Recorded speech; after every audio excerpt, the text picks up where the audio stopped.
When we think of curses that have haunted human imagination, none cast a shadow quite as deep and enduring as the so-called Curse of the Pharaohs. Ancient Egypt, with its towering pyramids, golden treasures, and mysterious gods, has always fascinated the world. But along with its marvels came whispers of doom, warnings that anyone who dared to disturb the eternal rest of the pharaohs would meet with untimely death. For centuries, this idea lingered in folklore, yet it was the discovery of one particular tomb in the Valley of the Kings that transformed the legend into a chilling global obsession. In November of 1922, British archaeologist Howard Carter made a discovery that would change history. After years of frustration and dwindling financial support, he finally uncovered the untouched tomb of the boy king Tutankhamun. Inside lay an unimaginable treasure trove, golden shrines, sacred statues, delicate jewelry, and, at the heart of it all, the pharaoh's sealed sarcophagus. It was the dream of every Egyptologist, a time capsule preserved through the millennia. Newspapers around the world seized upon the story, printing photographs of the tomb's riches and hailing Carter as a hero. But alongside this triumph emerged a darker tale. Rumors began to spread that those who dared to enter the tomb would pay a terrible price.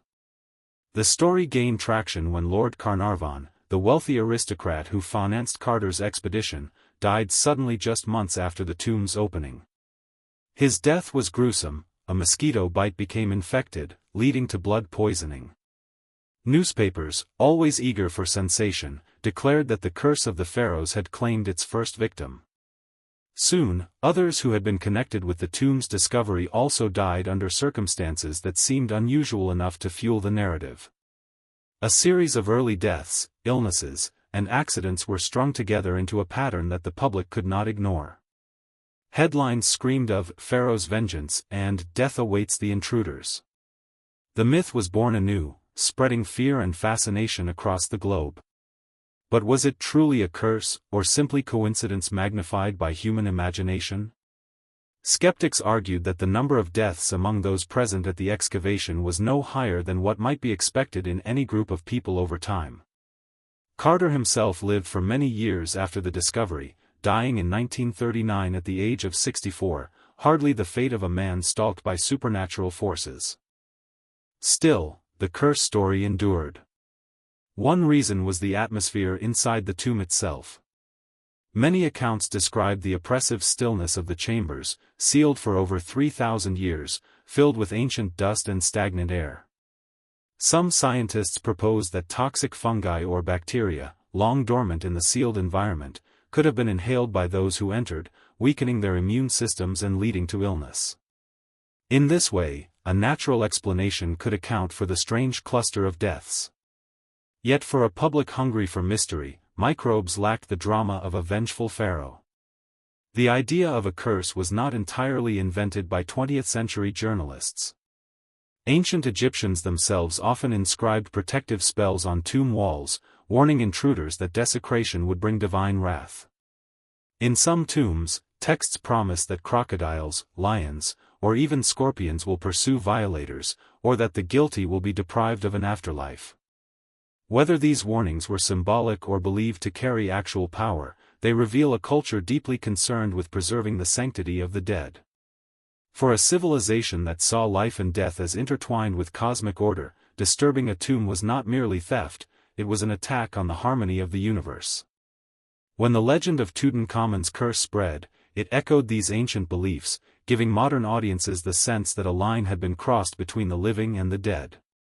What makes this story especially compelling is how it unfolded at a time when mass media was becoming truly global. The 1920s saw newspapers and radio reaching millions, hungry for exotic tales. The death of Lord Carnarvon was sensationalized, with one newspaper even claiming that at the moment of his passing, all the lights in Cairo mysteriously went out. Another reported that Carnarvon's dog, left behind in England, howled and dropped dead at the very same instant, an eerie coincidence that only deepened the legend.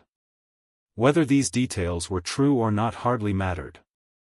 They created the aura of a supernatural pattern, and once such a story takes root, it grows beyond facts.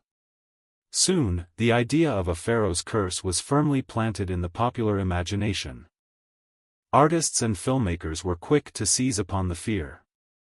Hollywood films of the 1930s and 1940s began to depict mummies rising from their tombs to punish those who violated their rest. These stories drew directly from the legend of Tutankhamun and cemented the idea of cursed mummies in popular culture. The line between history and entertainment blurred. Archaeology itself was transformed from a dry academic pursuit into a subject of mystery and danger. Tourists flocked to Egypt not just to see its monuments, but to touch a little piece of that dark magic for themselves. And yet, beneath the drama and superstition, the story of Tutankhamun's curse reveals something deeper about human psychology. We are creatures who crave patterns, who seek meaning in tragedy. When someone dies unexpectedly, we search for connections, explanations, reasons that transcend mere chance. The idea of a curse provides a framework. Death is not random but part of a larger cosmic punishment. In this way, curses give chaos a narrative. They transform accidents into fated stories. For those who feared that modern science was stripping the world of its mystery, the curse of the pharaohs was proof that the ancient powers still had their grip on humanity. The endurance of the legend also highlights the power of fear to travel across cultures. Egyptians may have inscribed warnings to ward off tomb robbers, but it was Western audiences who breathed new life into the idea, turning it into a global phenomenon. Even today, a century after the tomb's discovery, the notion of Tutankhamun's curse lingers. Museum exhibits of the boy king's treasures often play into the mystique, with marketing that hints at danger and forbidden secrets. The story has become part of Egypt's enduring allure, a blend of history, myth, and showmanship that keeps the past alive in the present. Perhaps that is the true curse, not a supernatural force striking down the living, but a legend that refuses to die. Every retelling, every documentary, every headline about the curse keeps the myth alive. Howard Carter may have uncovered Tutankhamun's tomb, but what he unleashed was more than gold and jewels. He released a story, a haunting narrative that continues to echo through time. Whether it was coincidence, microbes, or something beyond human understanding, the idea of the pharaoh's curse remains one of the most gripping tales in history, a reminder that some mysteries are too powerful to be buried, no matter how many stones are rolled over the tomb. Religion has always carried within it the language of power, warning, and divine judgment, and at the heart of this language are curses, spoken threats believed to come directly from the hand of God. To the people of the ancient world, a curse was more than a figure of speech, it was a sentence carried across generations, capable of shaping the destiny of entire peoples. In the pages of the Bible and other sacred texts, curses appear not as vague superstitions but as instruments of cosmic justice, reminders that human defiance has consequences that echo far beyond a single lifetime.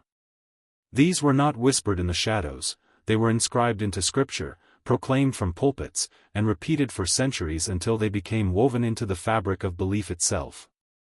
One of the earliest and most haunting examples is the story of Cain, the first murderer in biblical tradition. After killing his brother Abel, Cain is cursed to wander the earth, marked by God so that all who encounter him will know his guilt.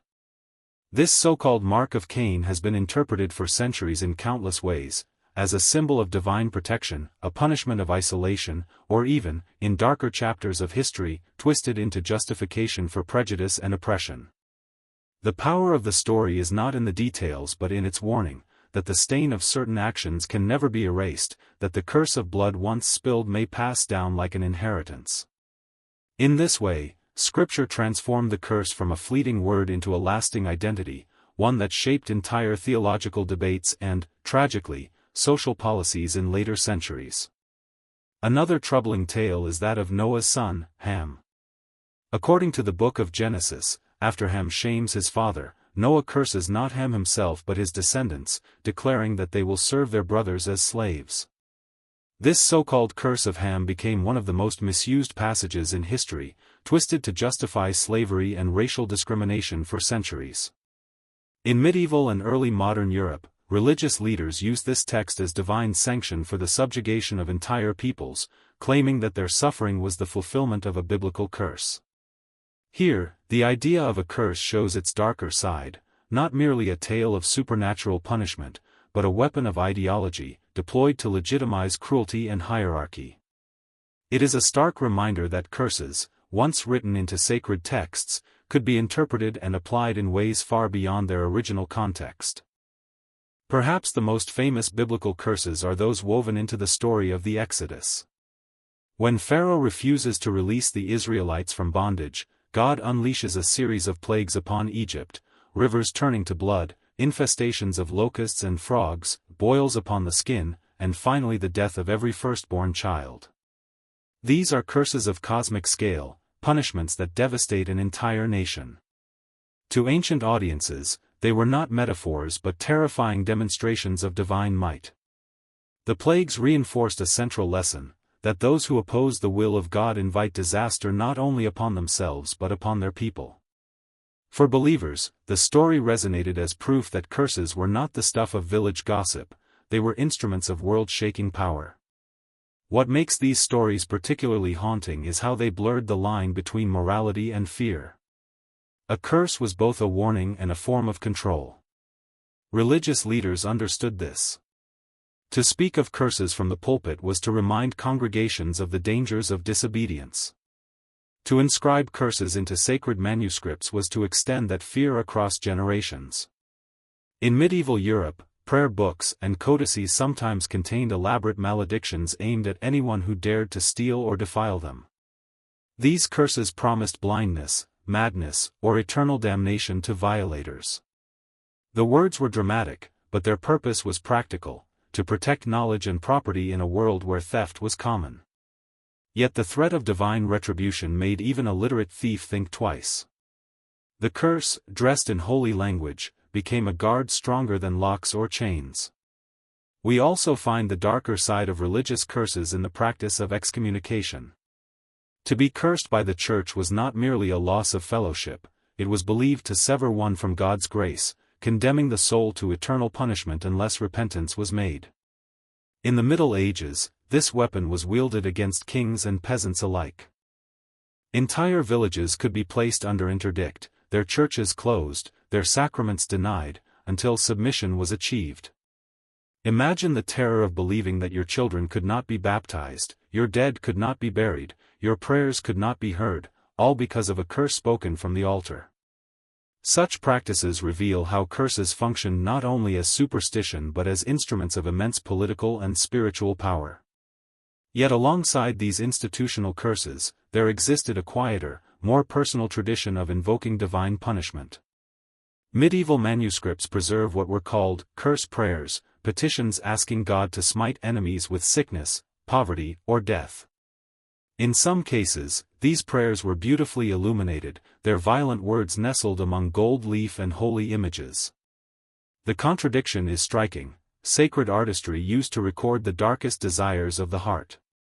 These prayers are a glimpse into the lived reality of ordinary believers, people who turn to the language of curses not as entertainment but as desperate appeals for justice in a world where justice often seemed absent. The enduring fascination with biblical and religious curses lies in their paradox. On one hand, they reveal a profound belief in a moral universe where every sin has a consequence and every offense a punishment. On the other, they expose the human tendency to weaponize belief, to turn stories of divine wrath into tools of domination. The curses of Scripture may have been written as warnings, but in practice, they became justifications for oppression, ways to explain suffering, and methods of enforcing obedience. In this sense, they reflect both the nobility and the cruelty of human faith. Even today, echoes of these curses linger. Phrases like the mark of Cain or the plagues of Egypt remain part of our cultural vocabulary, invoked in literature, politics, and even casual speech. They remind us that curses are not merely relics of a superstitious past but living metaphors that shape how we understand guilt, punishment, and destiny. The ancient fear that words could alter fate has never truly vanished, it has simply changed form.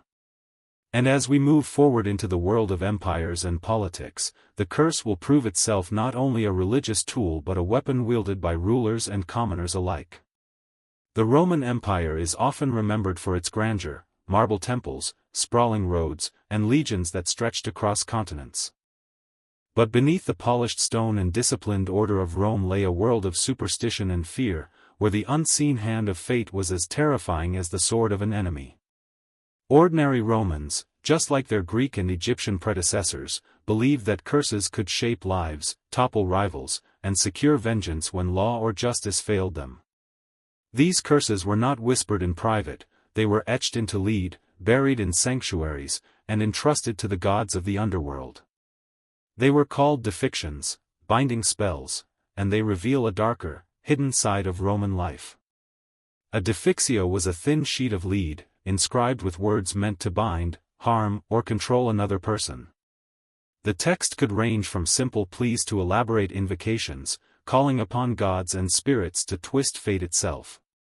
Once written, the tablet was folded or pierced with nails, then buried in graves, wells, or temples dedicated to chthonic deities, those who ruled the underworld.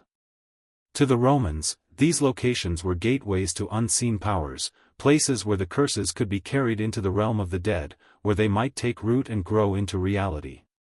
Archaeologists have unearthed thousands of these tablets across the empire, from Britain to North Africa, each a small window into a society where words themselves were believed to carry lethal weight. The curses touched every corner of Roman society. Gladiators, facing brutal combat, inscribed curses against their opponents, praying for their rivals to stumble, bleed, and die swiftly in the arena.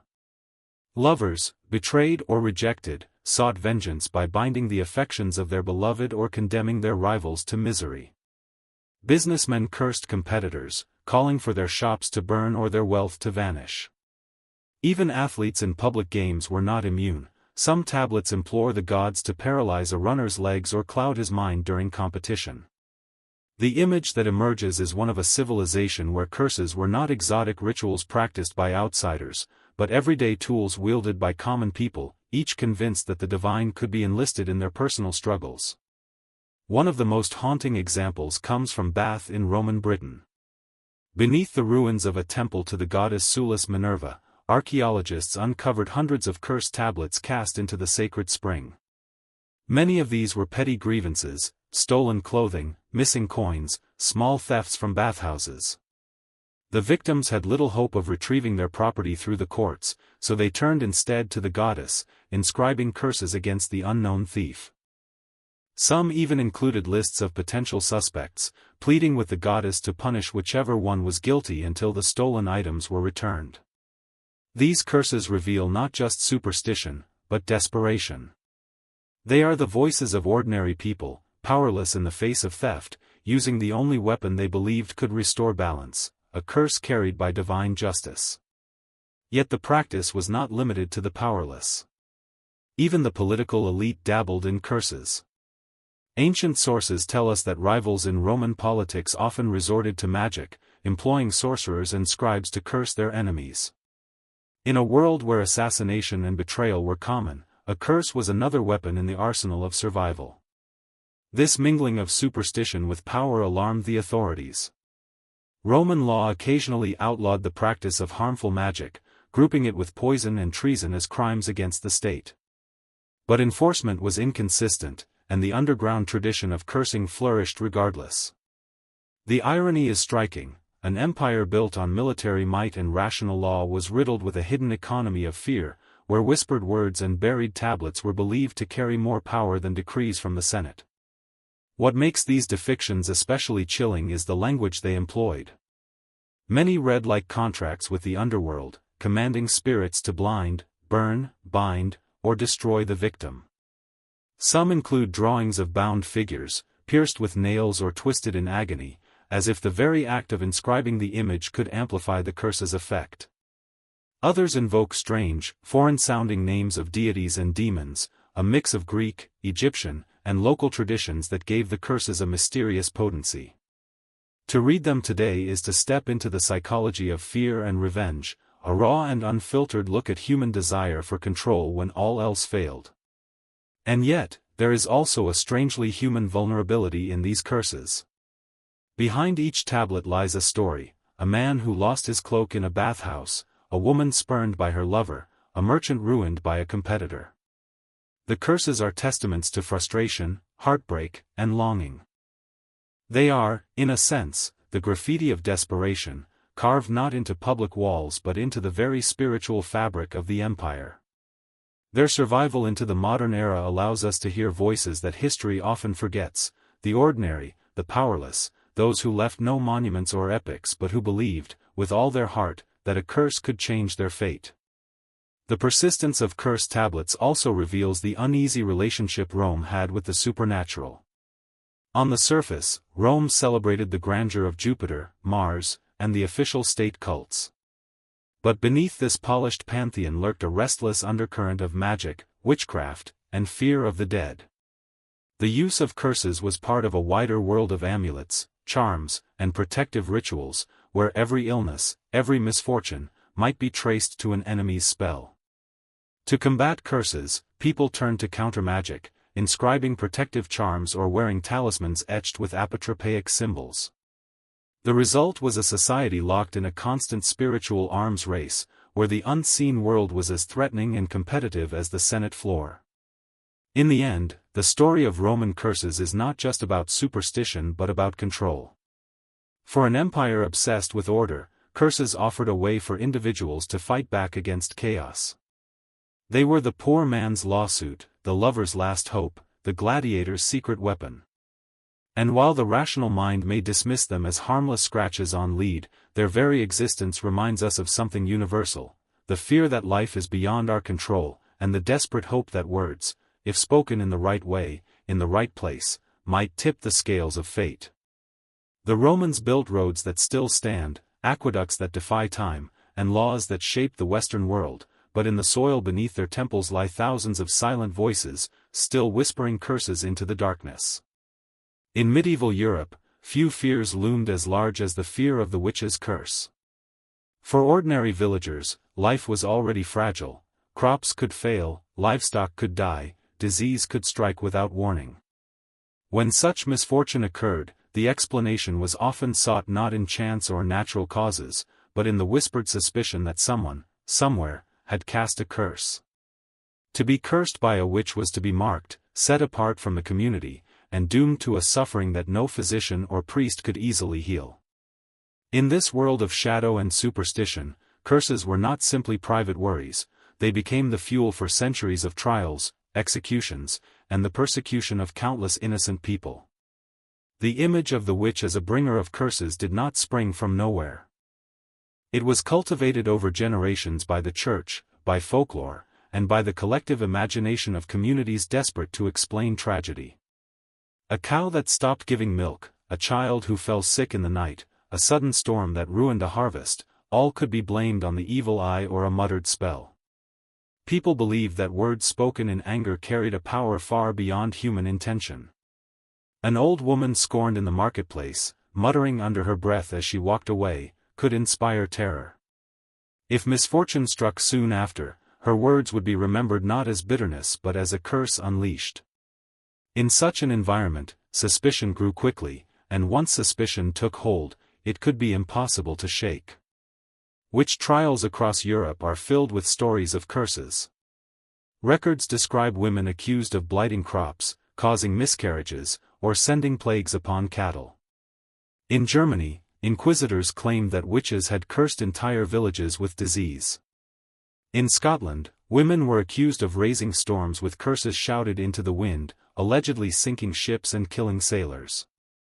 In England, the notorious Pendle witch trials of 1612 centered on families accused of cursing neighbors to death after quarrels over land and money. These accusations often arose from ordinary disputes, magnified by fear into tales of supernatural malice. What stands out in these records is how everyday life, petty jealousies, personal rivalries, economic hardship, was reframed through the lens of curses and witchcraft, turning neighbors into enemies and suspicion into execution. The language of the accusations was vivid and terrifying. In some accounts, witches were said to whisper incantations over clay dolls or wax figures, piercing them with pins to inflict pain on their victims. Others described witches muttering curses while mixing strange brews, their words echoing through the night like poison carried on the wind. These images, preserved in trial records and embellished by pamphleteers, helped to create a culture where curses were seen as tangible, destructive weapons. To believe oneself cursed was almost as deadly as the curse itself, for the fear could weaken the body, isolate the victim, and invite despair.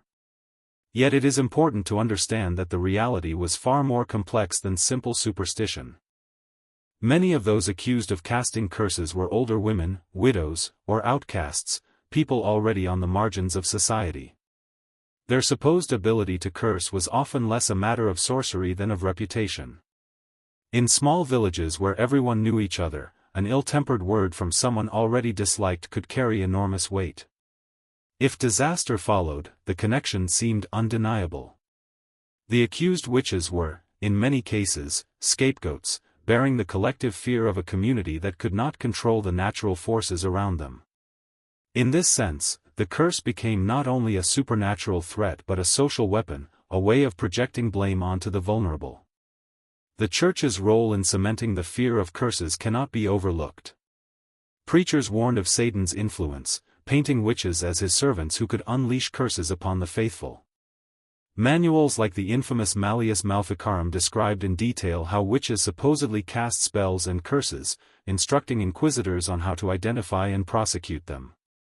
This text, printed in the late 15th century, spread across Europe, feeding the witch hunts with lurid descriptions of curses that turned milk sour, blighted crops, and destroyed families. The very act of documenting these supposed practices gave them a terrifying credibility, convincing people that curses were not merely stories but real threats that had to be eradicated. But alongside the fear of curses was also the belief in their counteraction. Protective charms and rituals became common, used to guard against the evil eye or undo a spell. In rural Europe, people nailed iron horseshoes above their doors, carried herbs like rue or vervain, and wore amulets inscribed with biblical verses to ward off curses. Priests performed blessings over fields and livestock to break supposed spells. In some places, people even sought out so-called cunning folk, local healers and wise men or women, who claimed the power to lift curses, selling potions and rituals to undo the damage. This strange duality meant that the fear of curses sustained not only persecution but also a hidden economy of protection, where belief itself fueled both the terror and the cure. Visual culture played a powerful role in how these ideas were spread. Medieval and early modern woodcuts depicted witches surrounded by demonic familiars, casting curses with twisted faces and outstretched hands. These images, often published in pamphlets about witch trials, were not mere illustrations, they were propaganda, shaping how people imagined witchcraft.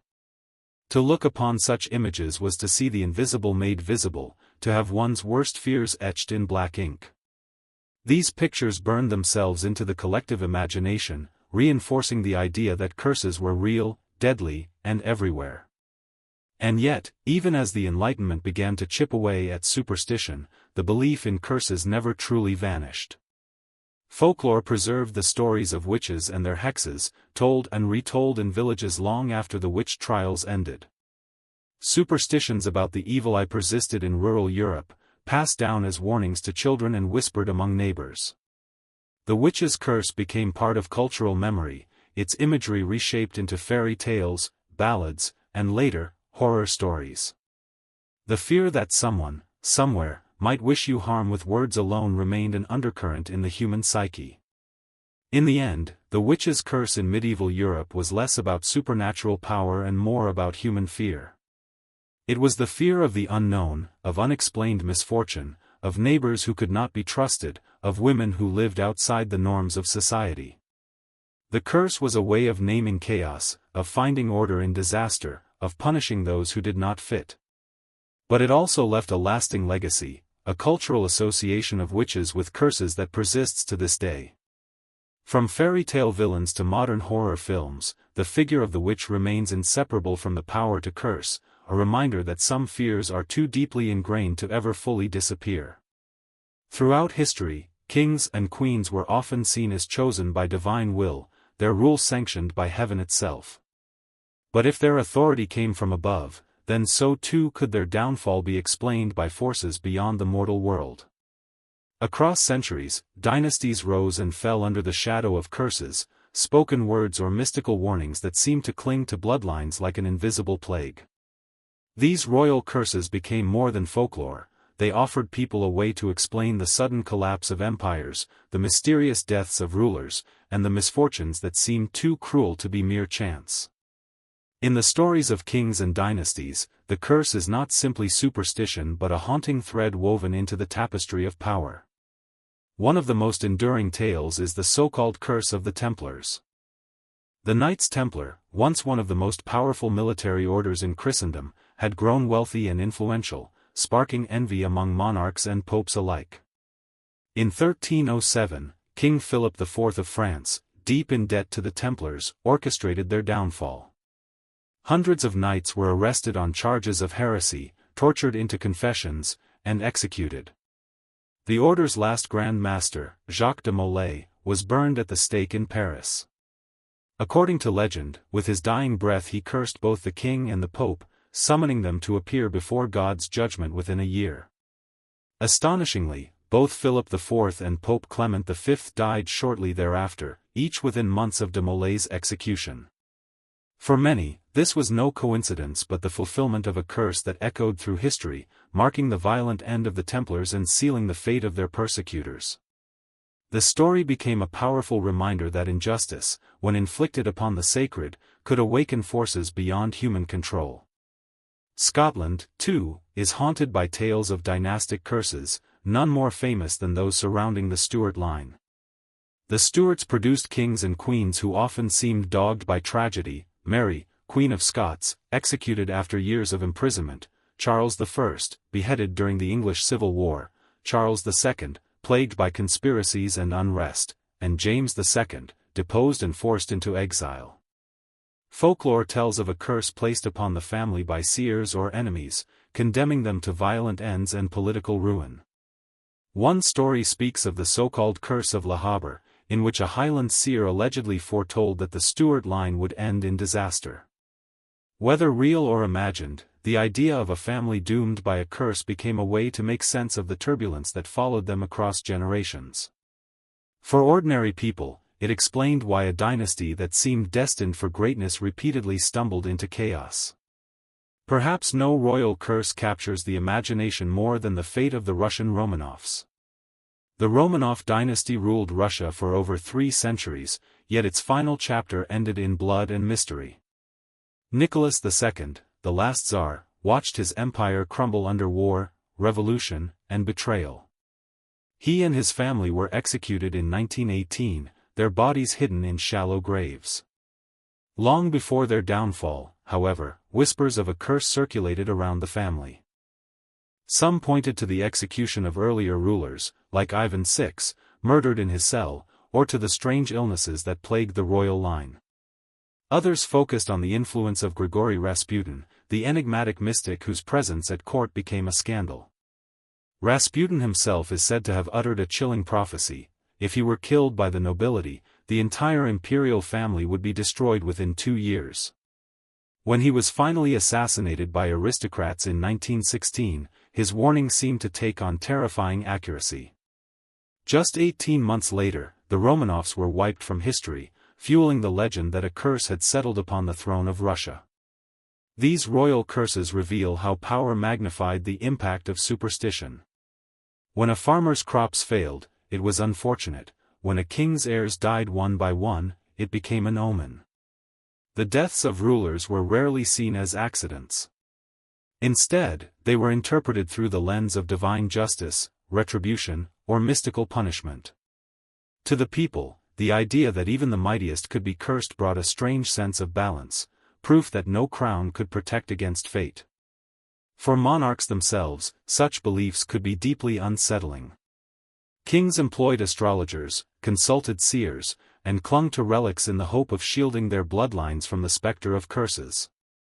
The palace, for all its grandeur, was as haunted by whispered words as the humblest village. The fascination with dynastic curses also reveals something about how history is remembered. When dynasties fall, it is tempting to search for explanations beyond politics and economics. The curse provides a narrative, a story that ties together disparate tragedies into a single thread. The sudden deaths of kings, the madness of rulers, the collapse of empires, these become not random events but chapters in a larger, fated tale. In this way, curses serve as a form of historical storytelling, a way for later generations to make sense of events that otherwise seem cruelly chaotic. What is striking is how these tales endure. The Templars' curse still resonates in novels, films, and conspiracy theories. The Stuart curse finds echoes in Scottish folklore, where locals still speak of the ill-fated dynasty. The Romanovs remain subjects of fascination, their tragic end shrouded in mystery and prophecy. Even today, when historians explain these events through politics, economics, and human error, the allure of the curse lingers. It offers something rational explanations cannot, the sense that history has a moral order, that injustice is punished, that arrogance is humbled, and that those who grasp at power too tightly may invite forces beyond their control. In the end, the curses of royalty and dynasties are as much about human imagination as they are about fate. They reflect the hopes and fears of people who lived in the shadows of palaces, watching rulers rise and fall in ways that seemed impossible to explain. They remind us that even the crowned heads of history were not immune to the weight of words, to the fear that a single curse could outlast armies, treasures, and kingdoms. And whether true or not, these stories continue to haunt our understanding of power, whispering that every throne may carry with it not just authority, but the possibility of doom hidden in the bloodline itself. When European empires pushed into the New World, they carried with them not only ships, soldiers, and steel but also their fears and superstitions. In lands filled with unfamiliar landscapes and powerful indigenous traditions, the belief in curses found new life. For colonizers, every setback, every disaster, every unexplained death seemed to hint at an unseen hand, a force unleashed by those they had conquered or by the spirits of the land itself. And for the native peoples, curses were not superstition but part of a worldview where the sacred and the natural were deeply intertwined. The collision of these beliefs created some of the most enduring legends of curses in colonial history. Perhaps the most famous of these is the so-called Curse of Tecumseh.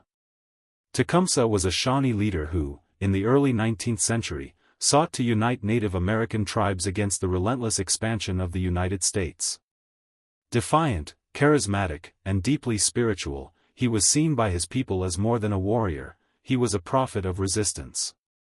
When Tecumseh was eventually defeated and killed in 1813 during the War of 1812, stories spread that he had placed a curse upon the office of the American presidency. According to legend, every president elected in a year ending with 0 would die in office. The pattern seemed uncanny.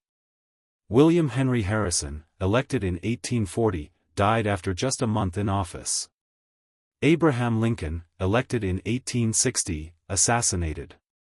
James Garfield, elected in 1880, assassinated. William McKinley, re-elected in 1900, assassinated. Warren Harding, elected in 1920, dead of a sudden illness. Franklin Roosevelt, elected in 1940, dead before finishing his term. John F. Kennedy, elected in 1960, assassinated in Dallas. The pattern was too precise to ignore, and for generations Americans whispered of Tecumseh's curse. Only in 1980, when Ronald Reagan survived an assassination attempt, did people begin to suggest that the curse had finally been broken. Yet even now, the legend lingers, a reminder of how colonial conquest left behind wounds that superstition could never fully erase. But Tecumseh's curse is only one example. In Haiti, the story of a revolution fueled by both politics and spiritual power terrified European colonizers. In the late 18th century, enslaved Africans rose up against French rule, launching the only successful slave revolt in history. Central to this uprising were the spiritual traditions of Vodou, with ceremonies that called upon the spirits, or Loa, to guide and protect the rebels. To French planters and European observers, this was more than rebellion, it was witchcraft, a curse placed upon the colonial order itself. When Haiti won its independence in 1804, the first black republic in the world, many Europeans whispered that the island was cursed, its soil soaked not only in blood but in dark spiritual power. For the Haitian people, however, these same rituals were a source of strength and liberation, proof that their gods had not abandoned them. The so-called curse was, in truth, the fear of colonizers who could not comprehend that their power had been broken not by chance, but by a people drawing strength from traditions they dismissed as superstition. In North America, colonists often spoke of curses tied to the land itself. Settlements that failed, crops that withered, or towns struck by disease were often said to rest upon cursed ground. Sometimes these curses were attributed to the spirits of Native Americans killed in battle or driven from their homes. Other times they were linked to broken treaties, as though the land itself bore witness to betrayal and demanded vengeance. The idea of cursed land became a recurring motif in American folklore, from abandoned ghost towns in the West to mysterious stretches of forest in New England where settlers vanished without explanation. These stories reflected the unease of colonists who lived on soil they knew had been taken by force, haunted by the possibility that the past could not be buried so easily. One particularly enduring tale is the supposed curse of the Roanoke colony. In the late 16th century, English settlers attempted to establish a colony on Roanoke Island, off the coast of present-day North Carolina. When supply ships returned, the colony had vanished without a trace. The only clue was the word Croton carved into a post. For centuries, speculation has swirled around what happened. Some suggest the settlers were absorbed into nearby indigenous tribes, others that they perished from starvation or disease. But folklore adds another layer, that the colony fell victim to a curse placed upon them by local tribes angered at their presence. Though no evidence proves such a curse, the mystery of Roanoke has kept the story alive, blending history with supernatural fear. The fascination with colonial curses was not limited to the Americas. In Africa, European explorers and settlers often spoke of curses when they encountered resistance or tragedy. The deaths of missionaries, the failure of expeditions, or sudden outbreaks of disease were explained not as natural dangers but as punishments inflicted by native shamans or by the land itself. These stories reveal more about European anxieties than about reality. To people who sought to impose their rule on unfamiliar lands, curses offered an explanation for why their power faltered. They projected their fears onto the cultures they sought to dominate, transforming indigenous spiritual traditions into sinister threats in their own imaginations. At the same time, colonists carried with them their own traditions of curses, blending European fears with the new worlds they entered. Folk stories of the evil eye, witchcraft, and hexes migrated across the ocean, mingling with indigenous beliefs to create new hybrid traditions. In the American South, for example, tales of curses draw from African, European, and Native American roots, producing a folklore rich in warnings about haunted plantations, cursed rivers, and restless spirits. These stories became part of the cultural fabric, whispered from generation to generation as both entertainment and cautionary tales. What unites all these colonial curses is the theme of power. Curses became a way for people to explain imbalance, injustice, and loss. For colonizers, they were a way to make sense of resistance they could not crush, disasters they could not prevent, and lands they could not fully control. For indigenous peoples, curses were often expressions of spiritual justice, affirming that betrayal and violence would not go unanswered. In both cases, the curse served as a narrative bridge between history and myth, transforming real struggles into stories that carried moral weight. Even today, the legends remain. Tourists flock to sites said to be cursed, from battlefields to abandoned colonies. Writers and filmmakers draw upon Tecumseh's curse, the mystery of Roanoke, and the voodoo ceremonies of Haiti to create stories that blur fact and fiction. Beneath these legends lies a deeper truth: curses are not just about supernatural power, but about the human need to explain suffering and loss. In the colonial world, where cultures collided and empires rose and fell, curses became the language of both fear and defiance. They remind us that the past was never just about armies and treaties, but also about unseen forces, forces that people believed could shape the destiny of nations. Objects have always carried meaning. A crown is more than metal and jewels, it is authority. A cross is more than wood, it is faith. But what happens when objects seem to carry something darker, something that brings disaster to all who possess them? Across centuries, tales of cursed objects and relics have gripped imaginations, from jewels that ruin dynasties to boxes that unleash terror. These are not merely treasures but traps, beautiful to behold yet dangerous to hold. To believe in them is to believe that history itself can cling to an object, invisible yet deadly, waiting to strike the next unlucky owner. Perhaps the most infamous of these cursed treasures is the Hope Diamond. Weighing more than 45 carats, the gem is breathtaking, its deep blue color mesmerizing to all who see it.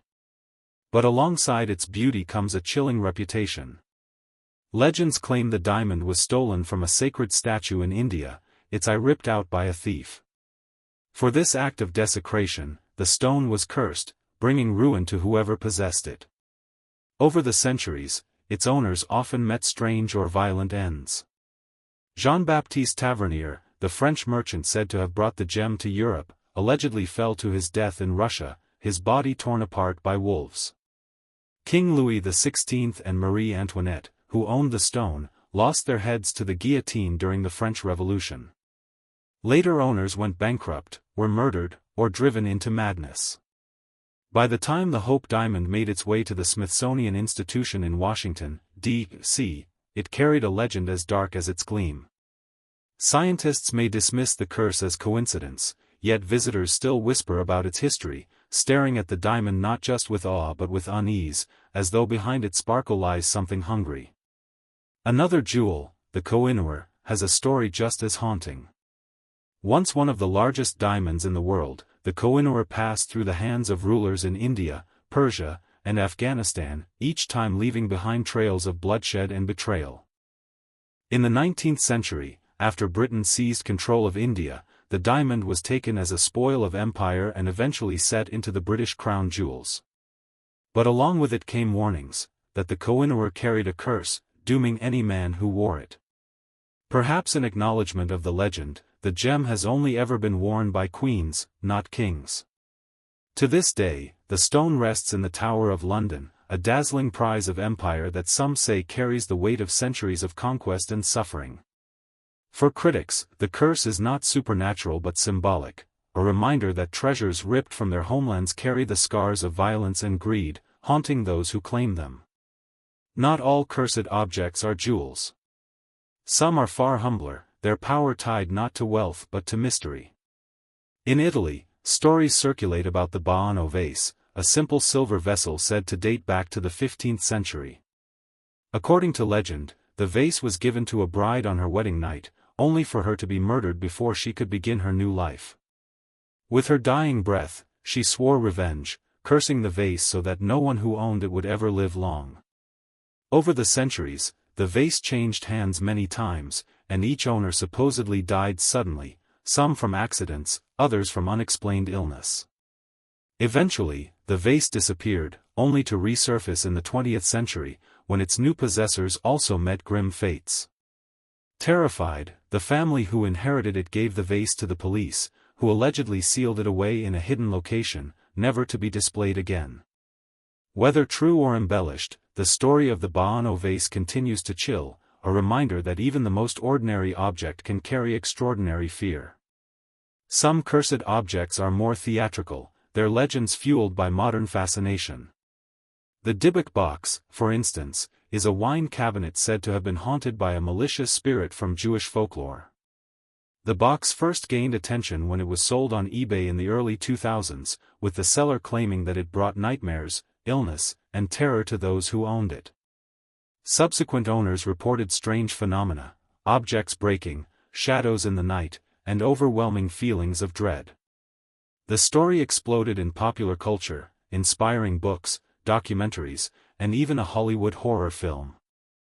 Whether the Dybbuk box is truly cursed or merely a product of clever storytelling, its notoriety reveals our deep fascination with the idea that evil can inhabit not just places or people, but things.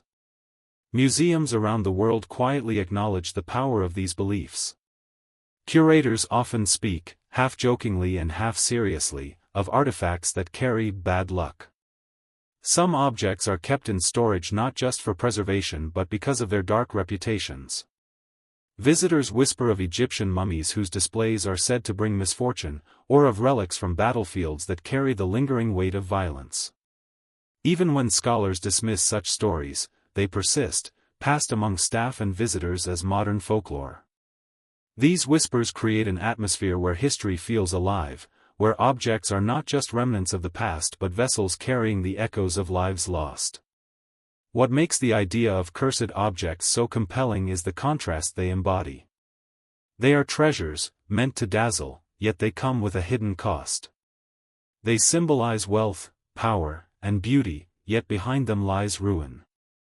The curse offers an explanation for the unease we feel about possessions taken unjustly, about wealth built on suffering, about beauty that seems too good to be true.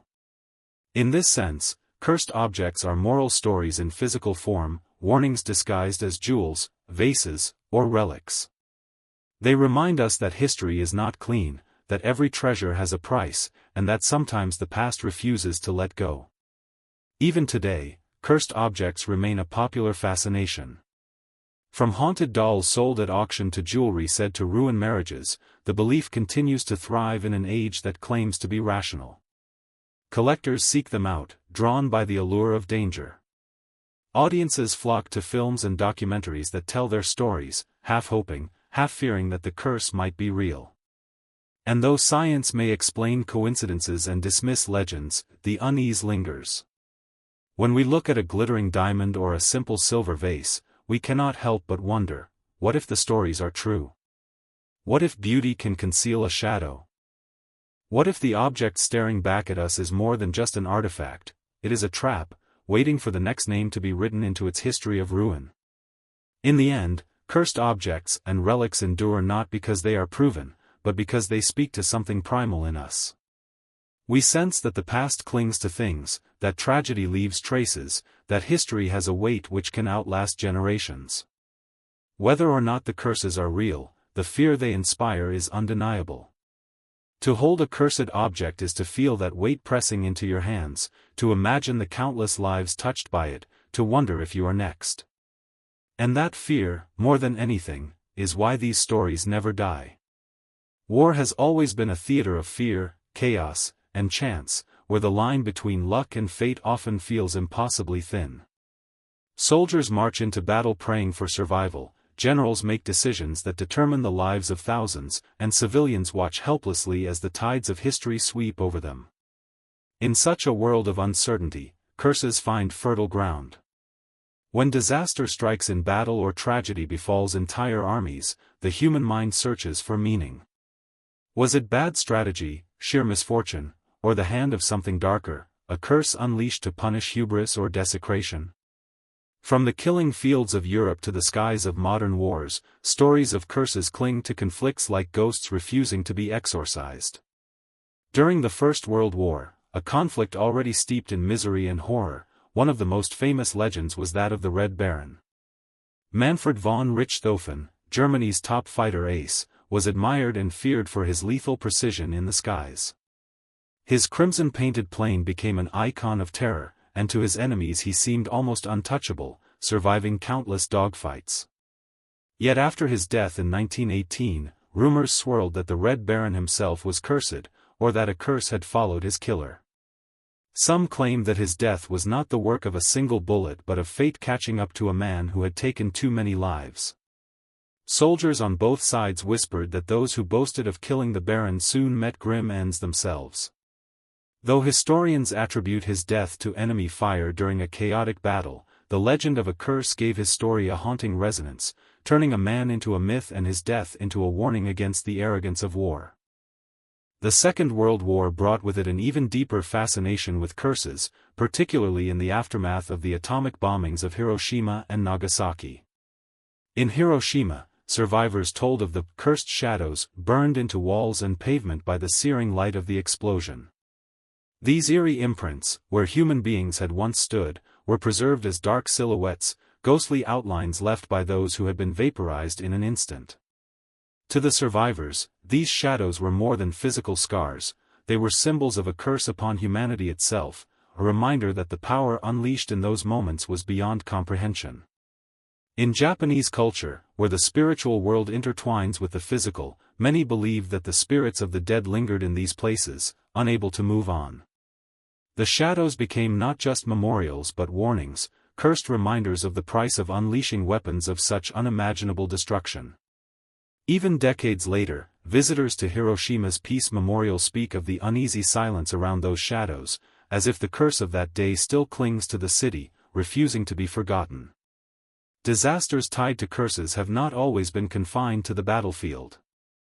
In the modern era, tragedies in exploration and technology have also been framed through the lens of supernatural punishment.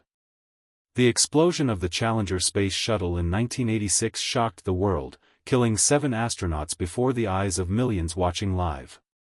For some, the disaster was simply the result of technical failure, but in the aftermath, rumors arose of a Native American curse.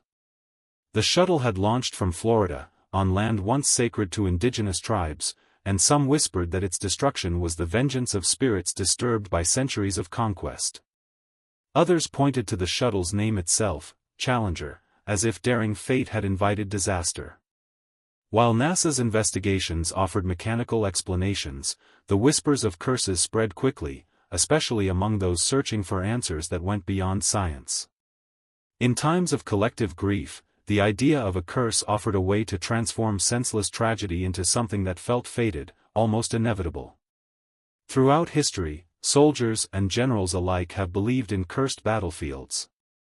Some sites of bloodshed were avoided for centuries afterward, spoken of as places where the dead lingered, cursing any who dared to disturb them. In Europe, legends tell of armies slaughtered and their restless spirits haunting the fields, ensuring that crops would not grow and travelers would vanish. In the American Civil War, soldiers spoke of cursed ground in battlefields like Gettysburg, where mass death seemed to poison the very earth. Survivors described eerie feelings, phantom sounds, and an overwhelming sense of dread.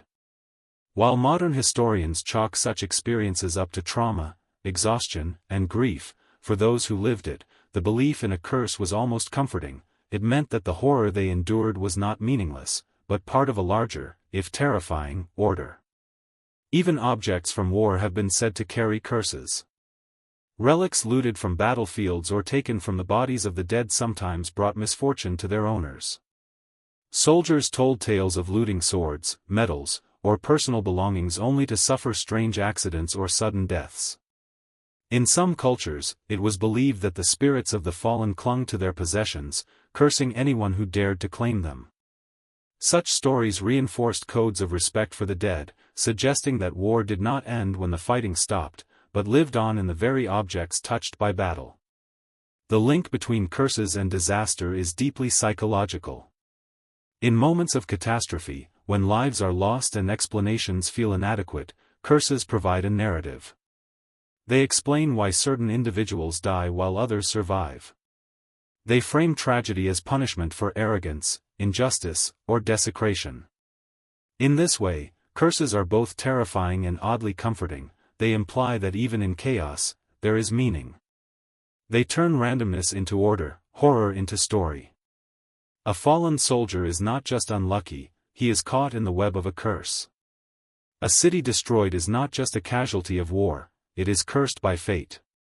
A technological marvel exploding in the sky is not just human error, it is the vengeance of forces greater than ourselves. Yet these stories also reveal the lingering fear that humanity's greatest achievements may be haunted by their costs. The Challenger was not just a machine, it was a symbol of progress, and its destruction became a cursed reminder of human hubris. The shadows of Hiroshima were not just imprints, they were curses carved into stone, marking the boundary we had crossed into nuclear terror. The Red Baron was not just a pilot, he became a cursed legend, embodying both the glory and the doom of modern warfare. These tales remind us that in the most rational of ages, we still turn to curses when faced with the incomprehensible. They whisper that progress may not be free, that power may come with a hidden price, and that in the ashes of war and disaster, something unseen may still linger, watching and waiting. For all the grand legends of kings and battles, curses were not only the concern of rulers and empires. They were part of daily life, woven into the rhythms of villages, families, and markets. For countless ordinary people across the world, curses were not distant myths but living fears, whispered in alleyways, feared in the home, and guarded against with charms and rituals passed down for generations. In the world of folk belief, curses were as real as hunger or illness. To ignore them was to tempt fate, to protect oneself against them was simply common sense. Perhaps the most universal of these beliefs is the evil eye. From the shores of the Mediterranean to the deserts of the Middle East, from South Asia to Latin America, the idea that a single glance could curse its target has endured for thousands of years. The concept is simple yet terrifying: envy has power. When someone admires too strongly, when they look upon your child, your livestock, or your good fortune with jealousy, their gaze itself can bring harm. Illness, infertility, accidents, all were blamed on the evil eye. And so people lived with the constant awareness that blessings could become burdens if flaunted too openly, that fortune could invite ruin through the gaze of others. To this day, blue glass amulets shaped like staring eyes hang in homes and cars, pinned to children's clothing, or worn on necklaces as shields against this unseen curse. Archaeologists have unearthed similar charms from the ruins of ancient Mesopotamia, proof that for thousands of years humans have fought the battle of envy with symbols of protection. But the evil eye was only one part of a larger world of everyday curses. In rural Europe, folk healers and so-called cunning folk were often consulted to identify who had cursed a family or to lift the spell. A farmer whose cows gave no milk might be told that a jealous neighbor had muttered a curse. The solution could involve burning herbs, chanting prayers, or transferring the curse onto a surrogate object. In Ireland and Scotland, stories abound of fairy curses, where offending the hidden folk, by cutting down a sacred tree or building on a fairy path, brought misfortune that could last for generations. To prevent this, people left offerings of milk or bread, humble gestures of respect to unseen forces that might otherwise bring ruin. These practices reveal a world where every act carried meaning, where even the smallest misstep might attract a curse, and where protection meant carefully negotiating with powers both human and supernatural. In the Middle East, protective verses from the Quran are recited to ward off curses, while in Jewish tradition, amulets inscribed with holy names served the same purpose. In India, elaborate rituals are still performed to counteract the effects of the nazar, or evil eye, often involving burning red chilies, salt, or other household items to absorb the curse before it harms the victim. Parents in many cultures have been known to mark a small smudge of ash or black coal on a child's forehead, not for decoration but to make them less attractive to the jealous gaze of others. These traditions may differ in detail, but they are united by the same belief, that misfortune often has a personal source, rooted in envy, anger, or malice, and that it can be turned aside by the right ritual. What is striking is how these beliefs often blended with religion. In Christian Europe, priests might bless holy water to break a curse, while in Islam, reciting specific surahs from the Quran was believed to provide divine protection. In Hinduism, mantras and offerings to particular deities served the same role. The curse was never only about the supernatural, it was about morality, community, and belief. To accuse someone of cursing was to accuse them of harboring ill will, of being a dangerous presence in the community.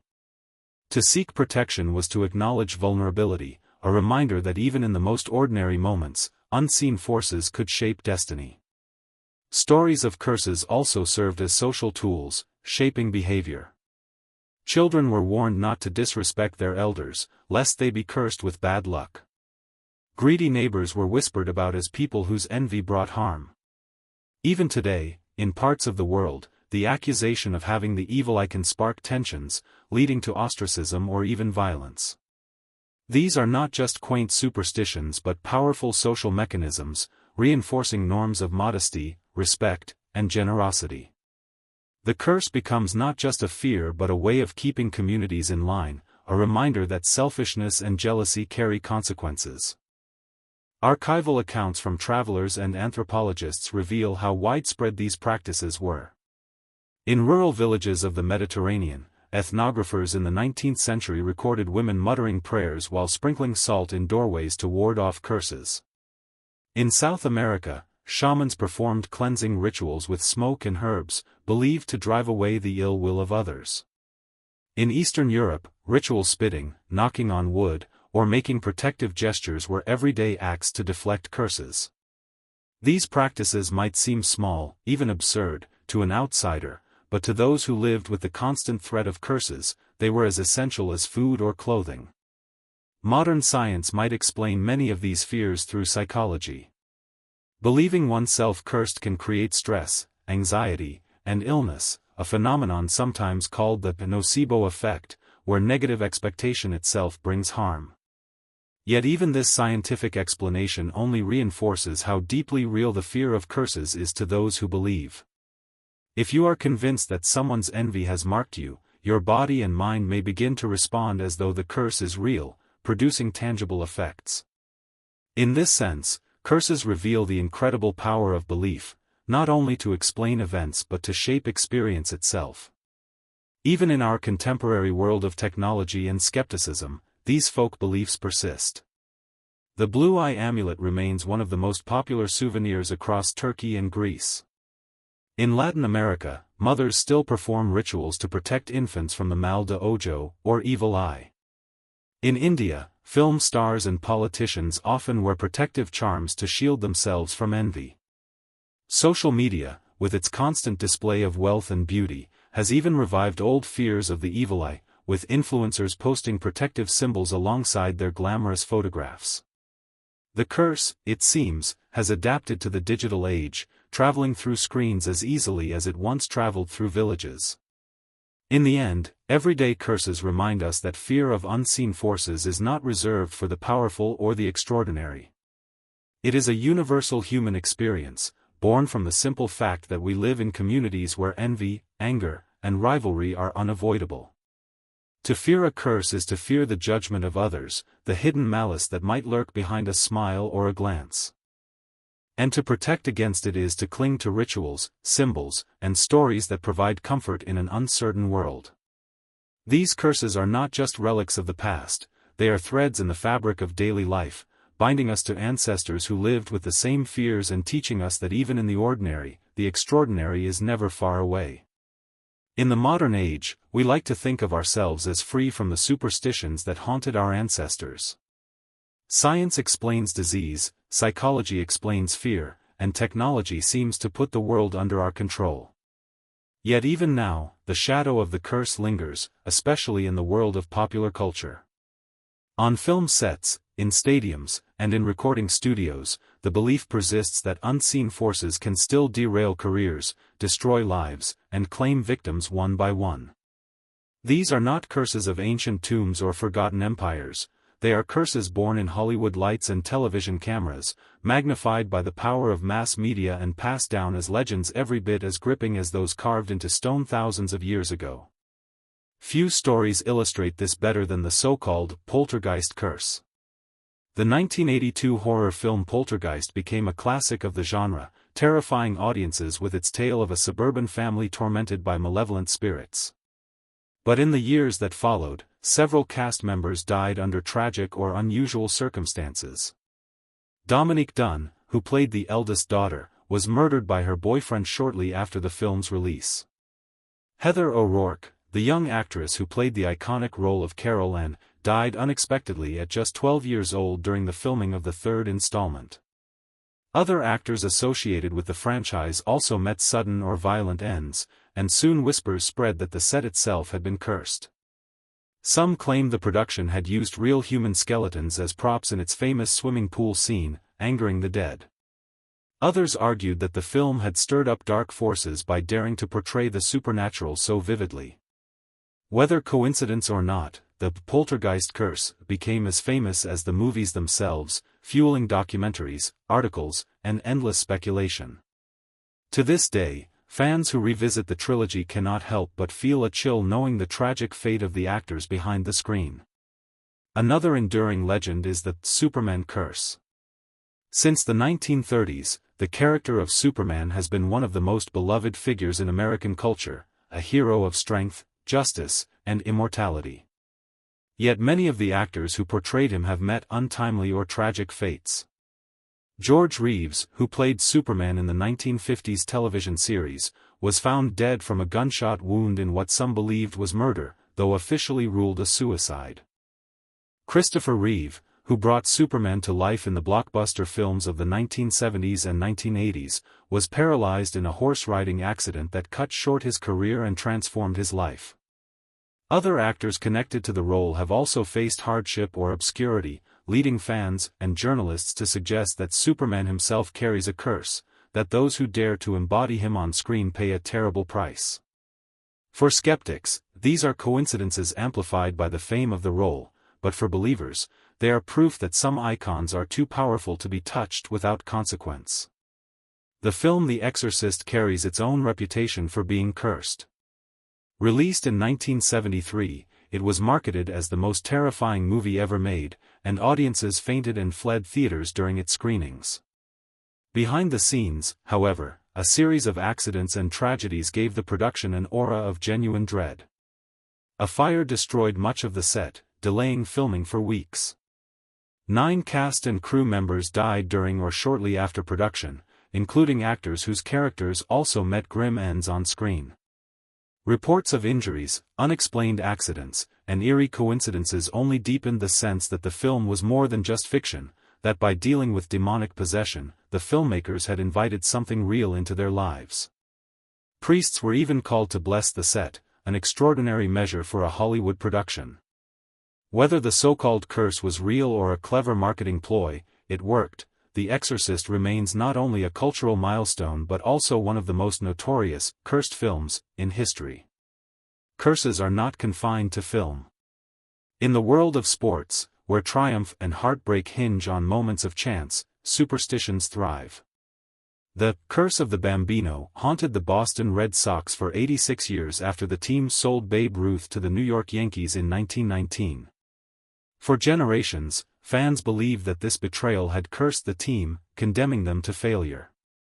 Year after year, the Red Sox came close to victory only to fall short in spectacular fashion, missed catches, improbable comebacks, heartbreaking defeats. It was only in 2004, when the Red Sox finally won the World Series, that fans declared the curse broken. Similarly, the Chicago Cubs carried the so-called Curse of the Billy Goat, said to have begun in 1945 when a tavern owner and his goat were denied entry to Wrigley Field. He allegedly declared that the Cubs would never win again. For 71 years, the team suffered endless frustration, until they finally won the championship in 2016, an event celebrated as the lifting of one of sport's most famous curses. These modern curses reveal something important about the human mind. Even in an age of science, we still seek explanations that go beyond reason. A film set plagued by tragedy becomes more than bad luck, it becomes cursed. A sports team suffering decades of failure is not simply unlucky but under a spell. These stories provide a narrative that turns randomness into meaning, failure into myth, coincidence into destiny. They also create community. Fans of cursed films or cursed teams share in the storytelling, passing down tales that connect generations. The curse becomes part of the identity, a shared legend that makes victory, when it finally comes, feel even sweeter. The entertainment industry has even capitalized on these beliefs. Studios quietly encourage rumors of curses, knowing that they heighten interest and ticket sales. Documentaries explore cursed productions, horror films hint at cursed sets, and insurance companies have even written policies covering productions against unforeseen supernatural interference. What began as whispers among cast and crew becomes marketing gold once the legend takes hold. In this way, curses in pop culture reveal not only our fascination with the supernatural but also the industry's ability to exploit that fascination for profit. Yet beyond the marketing and the myths lies something deeper, the recognition that art, performance, and sport touch something profound in the human spirit. When tragedy strikes in these realms, it feels more than accidental. The actors who bring beloved characters to life, the athletes who inspire millions, the films that terrify and move us, when they are marked by misfortune, it feels as though fate itself is punishing our attempts to push too far, to create too much, to fly too high. The curse becomes a way of grappling with the fragility behind the spectacle, a reminder that even our idols are mortal, even our heroes vulnerable, even our triumphs shadowed by loss. In the end, modern curses may not be carved into stone or inscribed on lead tablets, but they live on in headlines, documentaries, and whispered stories. They show us that the ancient fear of unseen forces has simply shifted into new arenas, from temples and tombs to theaters and stadiums. And they remind us that no matter how rational we claim to be, we still find ourselves haunted by the possibility that something beyond our control is at work, shaping destiny, one whispered curse at a time.